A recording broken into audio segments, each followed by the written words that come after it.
That's how I did it. Right. Between Midnights is the latest from that series. Can you talk a little bit about that project? So Between Midnights wasn't planned at all. I was actually jumping right into Sector 3. I was going to jump right into Sector 3 for the third installment. And my homeboy, Chris Charles, he goes by Charles as a producer. He's super talented, man. Photographer, videographer, producer, and incredible at all of it. Like just an incredible at all. He did the video for Midnight for um boy, I smoked too much. The first video from It's Midnight Summer, I can't think of it. The Christ produced joint, I can't think of the title. But he did that video. Anyway, so I dropped part 2, and he was posting beats on his page, and I was just like, I just had this vision of doing Between Midnights came to me as like a in between midnight, like a daytime series, right? So it's kind of like between midnight. So this is me in the day. This is more me, not so much in the day, but shining more. You know what I mean? And that's how like the first single is shining, like all that stuff. I forgot what I call that too, but sun shining. So that it just kind of came to me like that. And I hit him up. I was like, man, I have this idea. I was like, I even thought about just doing it as a 3 project, like 3 songs, just something in between, kind of hold over till I was ready for Sector 3. And he's like, hell yeah. So I mean, he was down. So we just started working. And the shit just started coming together great, right? So it ended up being 7 joints, and we put that out. We actually formed a group now. It's called Boog and Charles. So Between Midnights 2 will be under that label, not Sean Boog. It'll be under Boog and Charles, and we're working on that now. You know what I mean? So. Dope. Can you talk a little bit about the Chill Out, which is out right now? Yeah. So the Chill Out is I guess you could call it the first single from Between Midnights 2. We have a few, we have joints done. We did that joint. We just loved it, right? We just loved the vibe of it, everything, right? And we messed around with it and just threw it on. It was like, we get this many likes, we put it out. We got the likes, so we just put it out. I did the cover for that, put a cover together, and got it mixed, got it mastered, and just dropped it. We didn't really expect nothing from it. We just kind of put it out just to have it, just to kind of get people, make sure people knew something was coming. The plan was to drop Between Midnights 2 this year. I don't know if it's going to be this year, just because the rate that I'm going and just where I want it to be, and I want it to be right. So I've come to the decision that I was saying I was going to rapid fire them. I don't want to do that no more. I want to take my time with these. Like I said, I have three projects I'm definitely working on right now, and then I have another one in the talks, a collaborative project. And that, we'll see where that goes. So I'm trying to work on all these at once, and they are all kind of different vibes, but along the same. Everything's going to be within the nighttime. You know what I'm saying? It's all one giant series with little mini series. Is how I'm working. Yeah. Right. When can we expect the next project, or do you have a time frame? If everything goes the way I want, I would like one at the beginning of next year, one in the summer, and one in the winter. So I'd like to do 3 projects next year if it goes the way I want it to. Right.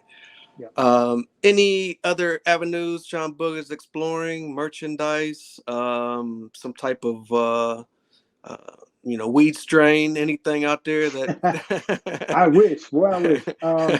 You know what I would do? If anybody's out there listening, I would love to create my own beer. Like I've seen like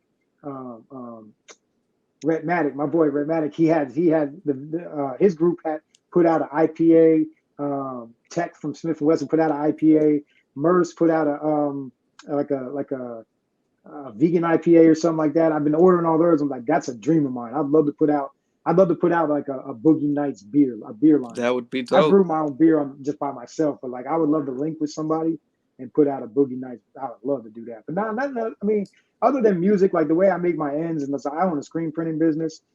So like I do that. That's I've been doing that for like 15 years. So. But I mean, I work and do my music, right? Right. Mm-hmm. Over the past 20 years, what would you say your best memories are as far as your musical career? Touring. I would say the minstrel show tour. We went out with Little Brother and we hit like 30 dates. That was just, there's nothing like that. Like touring. It's funny because I was talking. I don't like to be around a lot of people, but I tell you what. Get some drinks and hit them shows, that's a blast, man. So I touring definitely, studio with Smith and Wesson and Ruck and Boot Camp. Um, there's a lot, man. So many years, so many years, so many. Yeah. I used to drink a lot, so a lot of blur too. You know what I mean? There's a lot of lost memories. Right. But just I don't know. I always I have to say the peak is working with Smith and Wesson, man. It just is like yeah, it just is. Yep. So, what is the current status of the Justice League at this point? Justice League's forever. I mean, we all rep different ways. Far as I know, pretty much everybody's still working. I don't talk to everybody on a regular basis. I see Comanche from time to time. I don't really.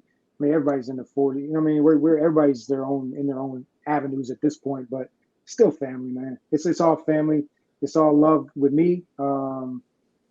Justice League will always be forever. We did Pooh actually reunited us he had a show in Raleigh, I think it was last year for his album release. And that was the first time we had all been back together to perform.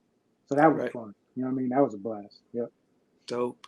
With so much coming from you in the past couple of years, what's keeping Sean Boog inspired to keep writing? I don't know. I just enjoy it, honestly. I love it, man. Like I said, I lost the love for a while, and I think it's because I burnt myself out.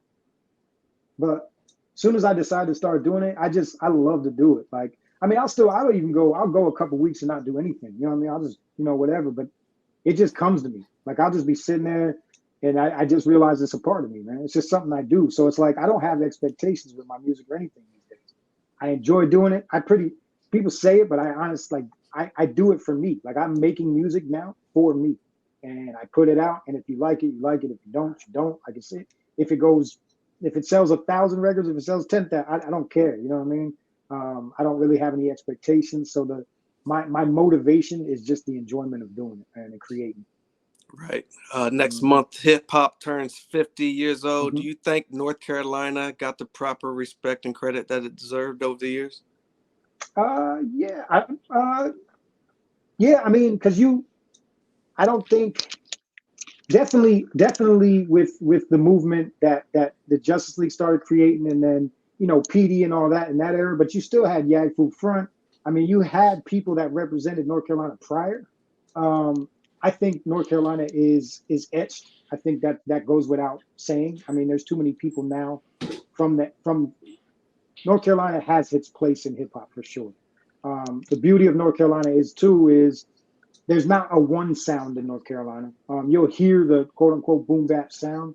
That's where we come from. But you also have people that don't do that. You know what I'm saying? And I mean, the baby, like, you know what I'm saying? You have people now that have J. Cole. I mean, you go on and on, right? So no, I think it gets its credit for sure. One thing I know, if anything, and I probably ask any artist, North Carolina has always been one of those places, even back in the day, where labels send their artists to North Carolina to see, because if you can, I know it doesn't feel like it, but it's one of them places like where if people fuck with you in North Carolina, they know they'll fuck with you elsewhere. It is one of them places. You know what I mean? Right. Yeah, I think so. I think so for sure. Where does Sean Boog see himself in the next 5 years? Doing music, trying to make money, and with my family, man. Those are the three most important things to me: my business, my family, my wife, and making music. Honest to God, that's it. Right. Any plans to tour? Any plans to tour in the near future? Not now. If something presented itself that was worth it, yeah. I have a lot going on in my life that for me to pick up and do something like that at this point, it would have to be worth it. But yeah, I'd be down if it was there. Yeah. Right. Very dope. I want to appreciate the opportunity this evening. For those who've been down with Sean Boog since day one, since the early mixtape days and the early formulation of the Away team, any messages you have for those people? Thank you, man. I appreciate anybody who takes the time to listen. I appreciate that shit. Like, because to me, I don't even to me, without listeners, you're nothing, right? So it's like you're literally just yelling into an abyss. So anybody that fucks with me, I fuck with you. That would be my message, period. Right. Very dope. For those who trying to keep up on Sean Boog and everything he has going on, where can they catch you on social media? Twitter, Instagram, and what is it? Threads at Sean Boog. Um, that's it. That's the best place to catch me. That's where you're gonna see me. Yep. Very dope. Like I TikTok said, too. Sean, I think it's Sean Boogie Nights. I'm on TikTok too. Yeah, Sean Boogie Nights. very Yep. dope. Thank you. Like I said, for the opportunity. Been a big fan since day one. So it's been a Absolutely. pleasure of talking with you. And hopefully, we'll link up in the future in person somewhere, whether I'm down in Carolina or wherever you may be. But like I said, Absolutely. thank you for everything you've done for the culture and everything you continue to do. New projects will be on the horizon soon, the Midnight series, Yep. as well as some, little parts of that series, like you said, coming out. Yeah. So Let me do that real quick. So it's between Midnight's Sector 3, produced by the homie 16-bit Spit out of Boston. He's a beast. Check for him. Midnight Between Midnight's 2, Boog and Charles, produced by Charles. I'm also working with I just started working with a producer out of North Carolina named Frank the Fresh. We literally just started rolling. I'm not sure where we're going. I have an idea for a title and everything already. He don't even know that. He'll probably see this. So that's the third. So just be on the lookout. I'm trying to drop all those next year if possible. So we'll see. very dope. Looking forward to hearing all those projects and much more. That is Sean Boog. I am the journalist Sin-seer, and we'll catch you later. Thanks so much, Sean. Yes, sir. Peace. All right. Peace. All right.